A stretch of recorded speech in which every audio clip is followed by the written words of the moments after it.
crime and to a certain extent violence, which doesn't necessarily have to involve crime. And crime, of course, as we are witnessing lately, doesn't necessarily have to involve violence.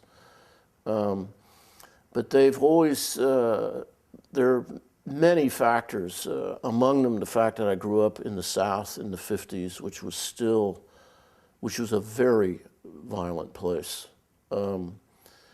And it just was part of life. By violence, I mean everything from, you know, kids crashing cars that they'd built to go 110 or 115 miles an hour to the Ku Klux Klan, you know, and everything. That's a wide range of violence. Very much a part of life. Guns, everybody had guns. Everybody. I got my first gun at Christmas when I was 10. A double-barreled, a very modest but double-barreled shotgun. And for hunting, of course, but everybody had guns. Guns were around. People carried them. People used them.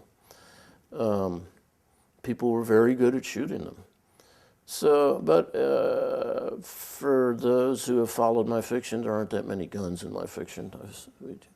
Chandler has that wonderful bit in The Big Sleep, or one of the books. Oh, guns. I'm so sick of guns. You know, he does that little monograph about guns. I took that to heart.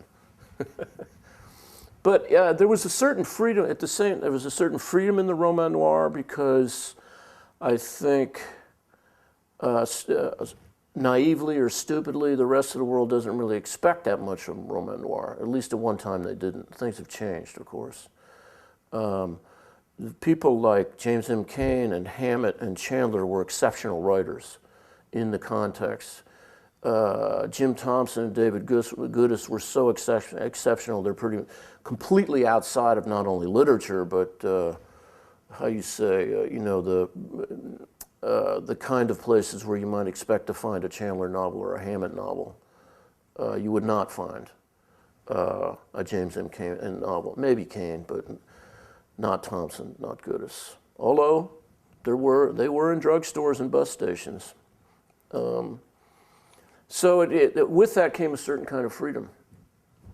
I felt like I could do anything I want, and the outrageous stuff that goes on in my books and in lots of roman noir is just not acceptable in, what is it, normal literature, whatever that is, boring literature, let's say.